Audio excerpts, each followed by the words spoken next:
Salam damai sejahtera di dalam Tuhan kita Yesus Kristus. Shalom. Selamat pagi dan semangat pagi. Puji Tuhan, kita boleh ada di hari yang baru. Dan mari kita dengan sukacita menyambut berkat Tuhan, mengawali sepanjang hari kita pada hari ini. Khususnya pada hari ini adalah hari yang pertama di minggu pekerjaan ini. Mari kita terus mendekatkan hidup kita, diri kita kepada Tuhan melalui mendengarkan akan pekabaran firman Tuhan. Dan pada saat ini, saudara, saya Pendeta Michael Bawengan ingin membagikan renungan pagi kita pada hari ini, Minggu 29 Agustus tahun 2021. Tetapi sebelumnya mari kita tunduk kepala dan kita berdoa. Bapa kami dalam sorga, terima kasih untuk kebaikan Tuhan di dalam kehidupan kami. Sudah pelihara kami sepanjang malam, kami beristirahat. Kami telah beristirahat dengan baik, dan Tuhan sudah jaga kami. Malaikat-malaikatmu berpasukan mengelilingi tempat di mana kami tinggal, dan pada pagi hari ini kami boleh bangun dengan tubuh yang diberkati dan siap untuk memuji, memuliakan nama Tuhan, dan melaksanakan setiap tanggung jawab yang Tuhan karuniakan kepada kami. Kami akan dahului dengan mendengarkan firman Tuhan. Biarlah pekabaran firman-Mu boleh menjadi berkat dalam kehidupan kami hari ini, bahkan sepanjang kehidupan kami. Dalam nama Yesus firman yang hidup, Tuhan dan Juru Selamat kami persembahkan doa ini. Amin. Baik saudaraku, renungan kita, atau renungan pagi kita pada pagi hari ini, dengan judul, Jika kita menghindari salib, kita kehilangan hidup kekal. Jika kita menghindari salib, kita kehilangan hidup kekal. Dan ayat inti kita pada pagi hari ini terdapat dalam Matius 10 ayat 38, Matius 10 ayat 38, barang siapa tidak memikul salibnya dan mengikut aku, ia tidak layak bagiku. Sekali lagi, Matius 10 ayat 38, barang siapa tidak memikul salibnya dan mengikut aku, ia tidak layak bagiku. Hanya ada dua kelas, dan semua orang yang menempatkan diri mereka di pihak orang yang tidak setia berdiri di bawah panji hitam iblis, dan didakwa telah menolak dan membenci Kristus. Mereka dituduh dengan sengaja menyalibkan Tuhan, kehidupan dan kemuliaan. Orang yang menghindari salib, menghindari pahala yang dijanjikan kepada orang yang setia. Pandanglah ke Golgota sampai hatimu meleleh pada kasih yang luar biasa dari anak Allah. Dia tidak membiarkan apapun yang tidak dikerjakan agar manusia yang jatuh dapat diangkat dan dimurnikan. Apakah kita tidak akan mengakuinya? Akankah agama Kristus merendahkan penerimanya? Tidak. Tidak akan ada kemunduran untuk mengikuti jejak manusia Golgota itu. Hari demi hari, mari kita duduk di kaki Yesus dan belajar tentang Dia, bahwa dalam percakapan kita, tingkah laku kita, pakaian kita, dan dalam semua urusan kita, kita dapat mengungkapkan fakta bahwa Yesus berkuasa dan memerintah atas kita.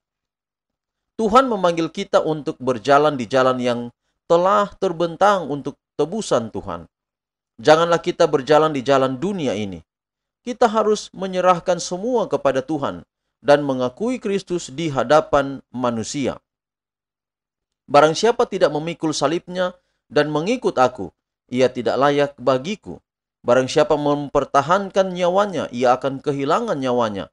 Dan barang siapa kehilangan nyawanya karena aku, ia akan memperolehnya. Hari demi hari, kita harus menyangkal diri, mengangkat salib dan mengikut jejak guru. Saya senang bahwa pintu kasihan belum ditutup. Marilah kita dalam nama Yesus Kristus dari Nazaret jatuh di atas batu karang itu dan hancur. Dengan kelemah lembutan, dengan kasih, dengan percakapan suci, dengan roh yang berbelas kasihan, akuilah Kristus kepada orang lain. Wahai supaya kita dapat sampai pada suatu keadaan di mana Ia dapat menyatakan kemuliaannya, seperti yang dinyatakan di Yerusalem, ketika Roh Kudus dicurahkan ke atas orang banyak itu. Salib Golgota bagi kita adalah jaminan hidup yang kekal. Saudaraku, puji Tuhan. Oleh karena pekabaran hari ini memberikan atau mengingatkan kita, memberikan teguran kepada kita bahwa bagaimana mungkin kita mengatakan kita meyakini Yesus, kita percaya kepada Yesus, tetapi kita tidak mau memikul salib. Apa maksud memikul salib Yesus? Memikul salib Yesus adalah kita tinggal di dalam Yesus, kemudian kita juga rela berkorban.